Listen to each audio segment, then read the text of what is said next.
our next set of panels along to talk about the challenges of securing healthcare IoT. And we have three excellent members of the security leadership committee here with us today, our leadership team here today.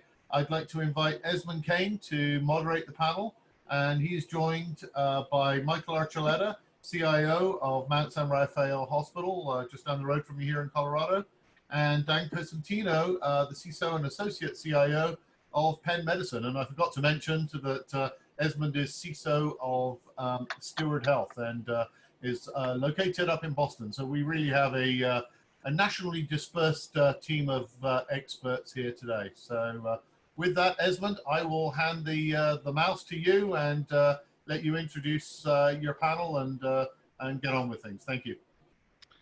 Sure. If I can just do a quick sound check, can you guys hear me? Yep, you're coming in a little bit quiet, but you're good. I'll sit a little forward. Okay, so guys, my name is ESMOND KANE. As Richard had just indicated, I'm the CISO for Steward Healthcare, which is a 9-state healthcare delivery organization. We focus on a lot of those community hospitals, and our headquarters are based in Texas. If I can just pause there, Mike, would you like to do a quick intro to yourself and San Rafael? Yeah, absolutely. So my name is Michael Archuleta. I am the CIO of Mount San Rafael Hospital. We're part of the Bridge Care Health Network, which basically consists of 5 facilities in Colorado. My main focus has always been, how do we basically utilize technology as an actual tool that brings benefit into the organization? Healthcare is one of those industries that I'm very passionate about, and we just continue to basically move forward with the acceleration of digital transformation. And I'm definitely happy to be here.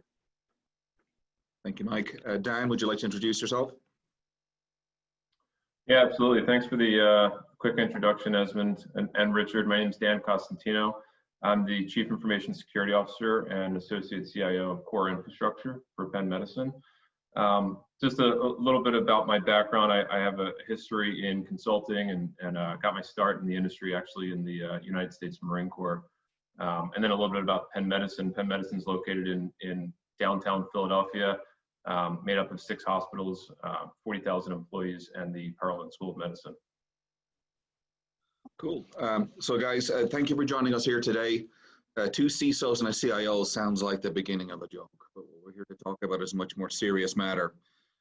So healthcare as a whole is largely unaware of the medical IoT ecosystem that we're dealing with. We're still overcoming some underinvestment, and we're ill-prepared to manage the sheer volume of devices. If anyone has been lucky or unlucky enough to visit one of our hospitals recently, you will have noticed that most of them are starting to look like a 1990s data center. This journey to a smart hospital, a smart patient room, involves patching all of these disparate devices, updating all of these either on-premise or in-home devices. So that's a quandary, because a lot of them aren't necessarily built with security in mind, and nor is it actually built with privacy in mind.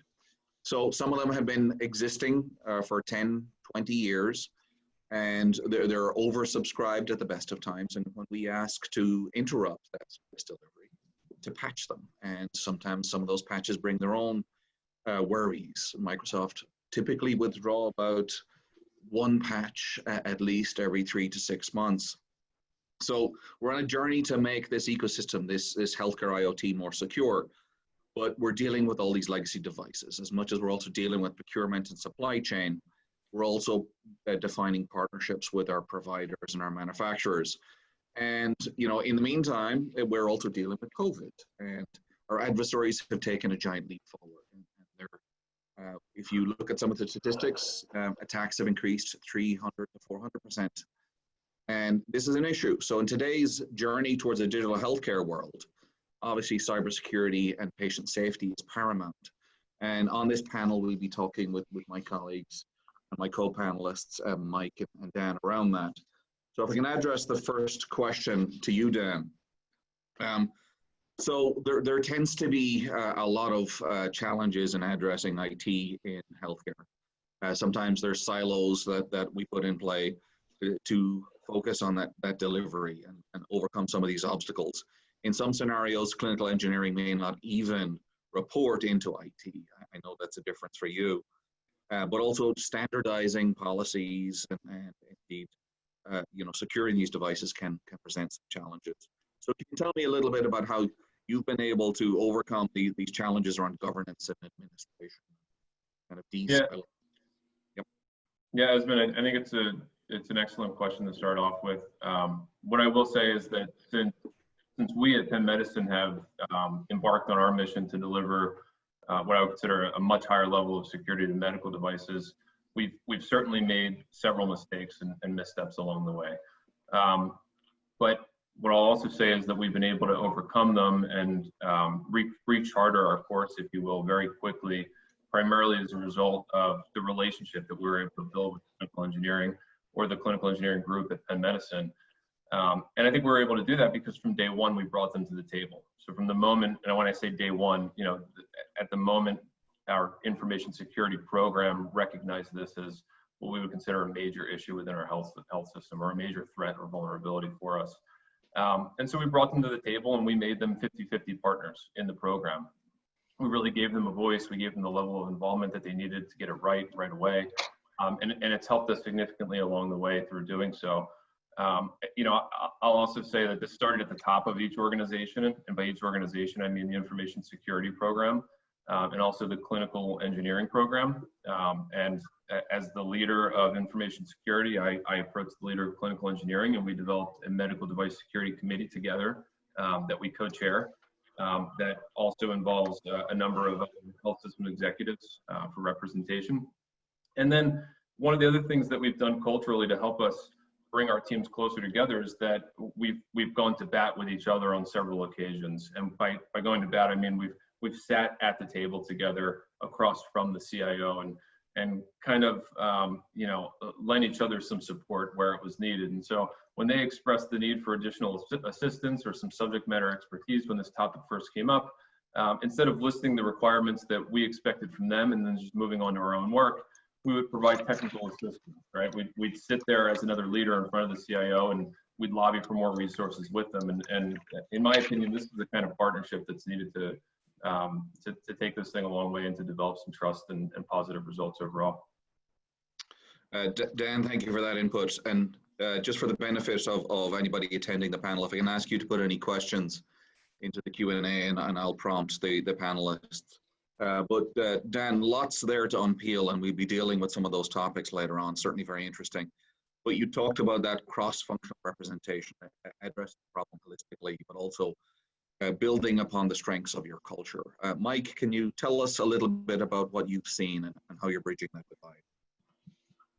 Yeah, absolutely, ESMOND. So thank you very much. And Dan, you really had some excellent points, because establishing a cybersecurity culture really advocates a need that everyone, including executive leadership and management, have an equal part in cybersecurity, because as we all know, it's not an IT responsibility. Organizations really need to understand that cybersecurity is a risk management board decision, not an IT decision. That's such a critical element. And I always say though too is, what are you doing within your organization? Are you basically, we go to these technology events, we go to these technology conferences, and we're always hearing about tech. We hear about technology, process, and people. We forget to basically incorporate the most important thing, and at times the highest risk to the organization, and that is your people. Looking at people, process, then technology, focusing on those people is such a critical element, because even looking at last year's numbers, 91% of all targeted healthcare ransomware attacks came through a phishing email. And again, we could talk about intelligence, we could talk about artificial intelligence, predictive analytics, but it comes down to this basic element that we know these hackers basically attack. The attacks of opportunity are always there. And the problem is the human element has always been the weakest point of any organization out there. And the problem becomes is when we look at healthcare, I did a topic actually with Richard, and one of the topics was COVID-19 may have just saved US healthcare. And my issue has always been that the healthcare industry has always been behind the curve when it comes to digital transformation, when it comes to utilizing technology, being the center of doing innovation. We're 2 years behind the oil and gas. We're 2 years behind the finance industry. We should basically be leading the pack. But again, the culture is still weak within the actual healthcare industry. We again really need to change those aspects. And I always say this too, because as a CIO, IT is such an important aspect. We need to incorporate IT as a core component to the organizational strategy, because it's not an actual technology makeover, but truly a business revolution. And your org really needs to see IT, cybersecurity, as innovators and profit drivers. And when we basically say that is, why are we seeing it as a profit driver? I mean, these are innovations that we're bringing in. These are technology advancements that we're basically moving forward with. And again, IT can no longer be considered an actual cost center, but a strategic revenue contributor. And we need to start seeing our overall technology team as our innovation team and focusing on those cultural changes. Because again, if we cannot focus on cultural changing and have our overall organization understand the importance of what technology is, how do we expect to move forward with cybersecurity investments? We cannot, because a culture and the understanding isn't built and does not have a strong foundation. Mike, thank you. Lots and lots of content there that I can peel back on. But you had described there this expectation, this kind of impetus to get things done, that the bad guys haven't taken a break. I like to use the analogy in here that biomedical security is almost like the fitness industry. If you're holding out for the latest and greatest Peloton to solve, or all of a sudden make you willing to step onto a device or stick to your diet, you're not focusing holistically on the people, the process. You're thinking about reactively, you're postponing that. I would wholeheartedly agree. But you also spoke to there around the conflict there, and in particular on cost, both resourcing, financially, administratively, around impeding potentially innovation. Are there particular things that you've done to kind of speed up some of your reviews around biomedical devices to make sure that security isn't an unnecessary inconvenience? Absolutely. So again, the bottom line at what we do here is we make sure that cybersecurity is a top priority, bottom line. And again, when we're adding in two-factor authentication, when we're adding in products like Cylera to basically validate our entire network, and looking at specific medical devices, these are specific technology tools that we are incorporating.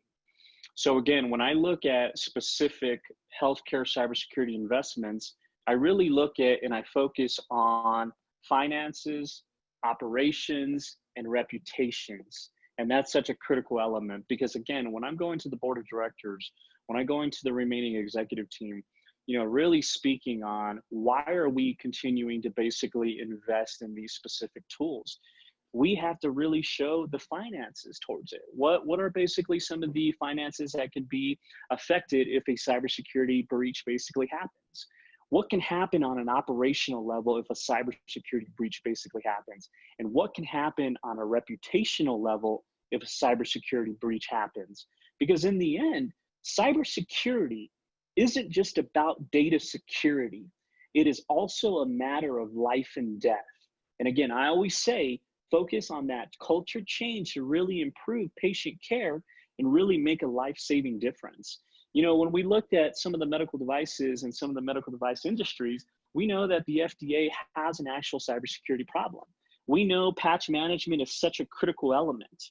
83% of healthcare systems are running on outdated software and unsupported operating systems such as Windows 7, and leaving devices vulnerable to hackers, to actively, explode them, especially during COVID-19. And I like to really share this information that today, 16% of imaging systems are at a 51% risk of getting hacked. And there is a 26% chance that 14% of patient monitoring tools will get attacked, and that 27% of medical devices are still running Windows XP or decommissioned versions of Linux OS. And the number of stolen medical records have really increased by 65%, which is impacting around 40 million Americans. And that again is a problem. So when I focus on why are we doing this on an operational level, why are we doing this on a reputational level, is because this is something that focuses on patient care. My number one thing, and I always say this, is my new CEO is the patient. And that is a critical element, because if we do not focus on building asynchronous tools that benefit the patient both inside and outside the organization, we will not be successful. If we are not providing strong tools that keep our patients' information secure and safe, we will not be successful moving forward. So it is critical that we change that culture. We incorporate finance, operations, and reputation, and really create that storyline to the board of directors and the importance of what technology really brings. Because as I stated, that the acceleration of digital transformation has truly been here. And this crisis has fully displayed the value of IT and digital transformation. Thank you. Mike, great content there. You spoke there around, holistically addressing the problem, owning the narrative, managing the message, speaking to you can't manage what you don't measure, defining some of those baselines, even if it's just statistically or speaking. Dan, what does the picture look like in Penn Med? What have you been able to do to kind of keep that focus forward without creating unnecessary impediment? Yeah, Esmond, you broke up there a little bit, but first of all, I think those are great comments by Mike. I think he really nailed it in the way that they're approaching this, a lot more holistically, a lot more programmatically, taking a more strategic approach and not being just extremely reactive to the situation. I think those are all the right things to do. You had mentioned how do we measure some of the risk without becoming a burden on the system, if you will. And I think that speaks to what cybersecurity programs around the world are always preaching, which is that you want to align with the business, you want to align with the mission. And part of the business's mission is patient care, and it's the success of patient care, and it's the safety of our patients. And in order to do that, there's a high level of technology and a high amount of medical devices that are involved in delivering that type of world-class patient care at an organization like Penn Medicine. And so we found ourselves having to rapidly evolve and respond to the demands that are put in front of us with new device types, with new vendors, manufacturers, requirements, standards, all of the above. And we've developed some of our own rapid risk assessment type of analysis, if you will. And one of the things that we noticed early on was that people are willing and want, typically people want to do the right thing.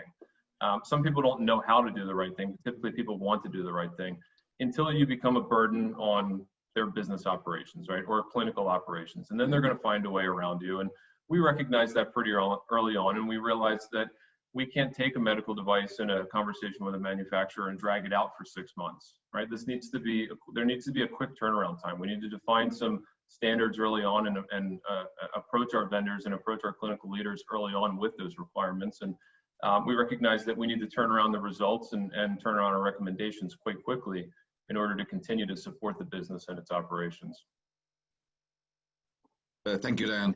Good content there. What I heard from some of that was that focus on defense in depth and also process engineering. Hopefully I'm not cutting out too much. You can hear me now. But if I can go back to Mike very quickly, Mike, some of what Dan was describing there was not only are we dealing with this cleanup and these needs to identify standards and baselines, we're also overcoming some of the challenges that people think legacy approaches like a firewall, just access control is sufficient to protect these devices. And we create these almost genetically engineered enclaves that are ripe for exploitation, and they become a pandemic when you do have a single virus. Can you tell me some of the lessons learned on how you're protecting beyond just access control. You know, the defense in depth. You got to remember right now, these devices are increasingly at home. They're wearable, they're implantable. Maybe we're using these consumer level technology and it's coming through the patient's phone. What are you thinking in that space? Yeah, absolutely. Esmond, you were kind of breaking up, and I do apologize. But just to add a little bit towards Dan's initiatives, you know, I really think that this pandemic really puts us in a position to be more progressive and open to learning from it. Again, if we can take the experiences gained, especially during COVID, from this unique challenge, we can really evolve our practices. And again, you know, COVID-19 may have just saved the U.S. healthcare industry. The acceleration of digital transformation is here. And that is such an important thing because again, we've always have seen IT investments, cybersecurity, et cetera, as an actual cost center. How do we change those initiatives moving forward? And again, this crisis has fully displayed the value that technology basically brings into your organization, the importance of cybersecurity within your organization. And I always like to say, is your home in order? That is such an important thing because a lot of healthcare industries are seeing that their organization was not in order, not focusing on two-factor authentication, not focusing on identification management when looking at telehealth, not having the infrastructure in place, not having strong cybersecurity initiatives to basically send your employees home. You know, we started focusing on virtualization. We started focusing on two-factor authentication. We implemented identification management during the telehealth process. You know, I know when HHS really relaxed some of the enforcement activities on using, you know, specific teleconferencing applications, a lot of people took it the wrong way. You know, I saw some posts out there on social media saying, hey, we can now use TikTok. Hey, we can now use, you know, all these different platforms that were still not HIPAA compliant. The bottom line is don't be relaxed. And I hate that word because HHS relaxed the policies. We again need to make sure we're continuing to have a strong cybersecurity program within our organization, not a relaxed program. Because again, the healthcare industry is one of the most attacked sectors out there. And then when we're looking at medical devices, you know, organizations really need to have an accurate number of the Internet of Things devices that are connected to their networks. Again, this really, you know, would lead to a more well-rounded understanding of the associated risk and really give a more wholesome perspective of the environment within their overall cybersecurity strategy, which again is extremely important. When we implemented Cylera, I mean, it was kind of like an eye-opener. It was that hawk-eye view, determining what we had on the actual network. And again, you know, with 83% of healthcare systems still running outdated, you know, software, that is a major problem moving forward. We always hear that patch management has always been a critical issue. And we need to continue to focus that cybersecurity isn't just about data security. It is also a matter of life and death. Look at the pacemaker software alone, where there was 6,000 security flaws associated with this. Again, that's why I incorporate life and death. This is a patient issue. My new CEO is a patient. We need to continue to focus on those strong initiatives, have those strong cybersecurity culture initiatives basically built. If you do not have a strong foundation within your organization, your foundation will basically eventually crumble. Just like when building a home, you focus on a strong foundation, you build on top of that. Anything else from there, if you have that strong foundation, cybersecurity culture, intelligent security, two-factor authentication, cybersecurity awareness, building a strong human firewall, you will have a successful program moving forward. But again, this industry has really been behind the curve in regards to that, but COVID has honestly woken everyone moving forward. And again, we no longer need to be relaxed. We need to keep these initiatives as top priorities. Thank you, Mike. Dan, we heard Mike there talk about the kind of ecosystem risk, the spectrum of controls that he was looking at. We heard there around defense in depth. We heard about perimeter controls. Can you tell us a little bit about Penn Med? Are you thinking about privilege hardening? Have you found particular vendors of help in this space?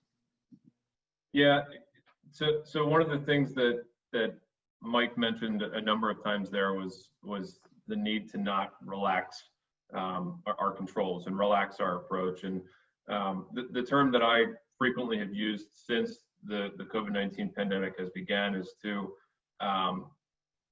find a way to be more accommodating while not being reckless. And I know that those two things sometimes don't always go hand in hand. And so we found ourselves as an information security program in many ways needing to thread the needle. As we've been exposed to some new technologies, or some technologies that have already existed but are now being thrust into the forefront. Telemedicine is a great example. As we evaluate these platforms and these technologies, including medical devices, we've quickly recognized that in many ways these vendors are building their planes as they're flying them, which is frightening. But again, there's still a need to be accommodating. There's still a need based on patient care to utilize some of these technologies. And so we've had to find a way to implement and insert a good level of security and a level of security that meets our standards while not being reckless, right? Or while not relaxing our type of posture. Some of the other things that I think are important are at the front or at the door as these technologies are coming in. And so when we started down the path of medical device security specifically, one of the things that we kept saying over and over was stop the bleeding, stop the bleeding, stop the bleeding. And we kept saying that because we knew that there were thousands of medical devices already within our network and on our systems, but there were thousands more coming in constantly on an annual basis. And we knew that if we tried to address what we already had first, we would just end up chasing our own tail over time. And so I think there's a really powerful opportunity for security programs and health systems in general and hospitals in general to really start at the procurement process and start at the contracting process and to get this right as different technologies and platforms are entering the health system to make sure that they meet the levels of standards that you require.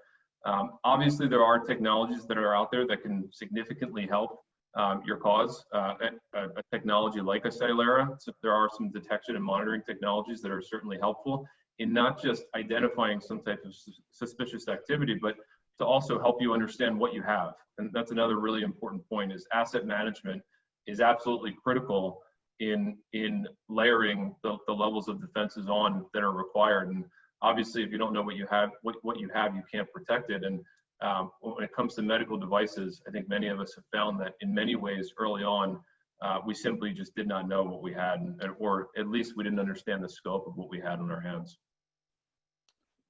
Thank you, Dan. Lots there to think about there. You touched upon elements of governance, strategic partnerships, particular tools. There's also process and administration that we've spoken to earlier there. But the people listening to this panel will be coming in at different levels of maturity, and some of them will be only taking their first steps of their journey towards securing healthcare Internet of Things devices. If you had one thing or one lesson learned that you would like to communicate to this audience, what would you have done better or done earlier in your cycle? Dan, what would paint that picture for us? Yeah, great question. My answer might not be extremely exciting to everyone, and it's definitely not going to be the sexy answer, but I would say if I were just starting down this path again and addressing this issue, I would focus 100% of my time on asset discovery and governance. And we talked about governance a little bit earlier, and obviously I can't emphasize enough the importance of building a strong level of support around this initiative within your organization. And securing medical devices in the health system it's complex. It's time consuming. At points, it's very tedious. It involves work from several different departments. It's something that you're simply not going to get done alone. I don't care who you are. I don't care how great your security program is. You absolutely need help. You absolutely need governance, and you need organizational support and buy-in. And then secondly, I would invest a lot of my time in asset management. I think it's not uncommon to have a good inventory of the physical assets that are owned and operated by the hospital or the system, but a lot of the attributes that are required to locate, segment, scan, and manage these devices, typically they're missing. And I think that it's critical to get asset management and tracking right in order to truly wrap your arms around this challenge. Okay, asset management, you had touched upon this a little bit, Mike. What would be your lesson learned if you were to do something again? What would it be? What would be the first step? You know, definitely one of my very first steps is again, you know, on top of Dan as well, is asset discovery. You know, really implementing intelligent security technologies, I think, is really important. Really having that Hawkeye view of what you currently have within your actual environment is extremely important moving forward.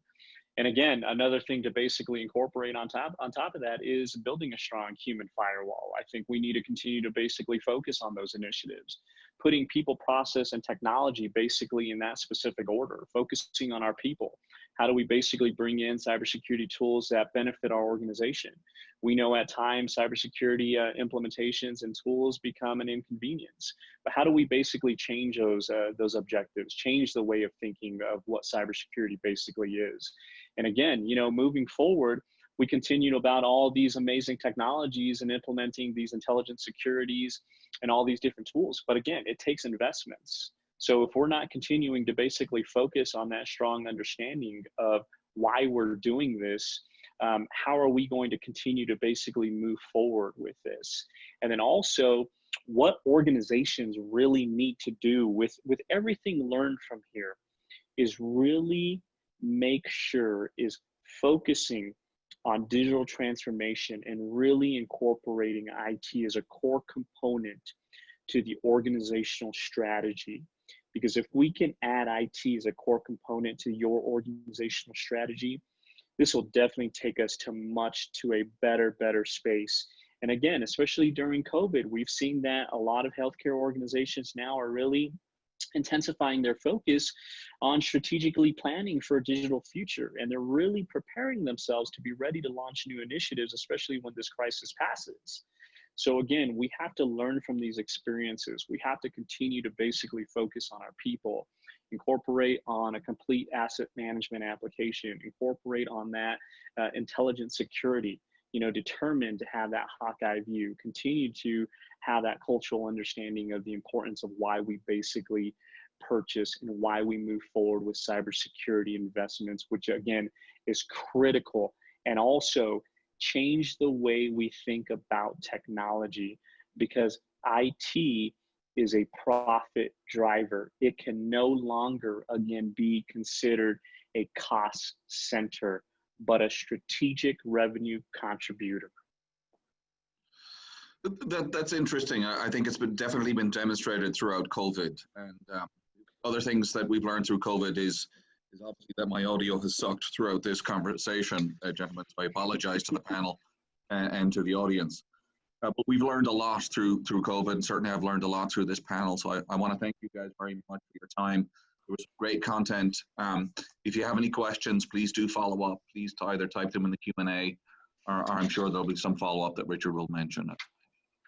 Yeah, and my appreciation, Esmond, for that DSL string that you have out of your home office to the Boston infrastructure there. So thanks for weathering the internet connectivity storm there. So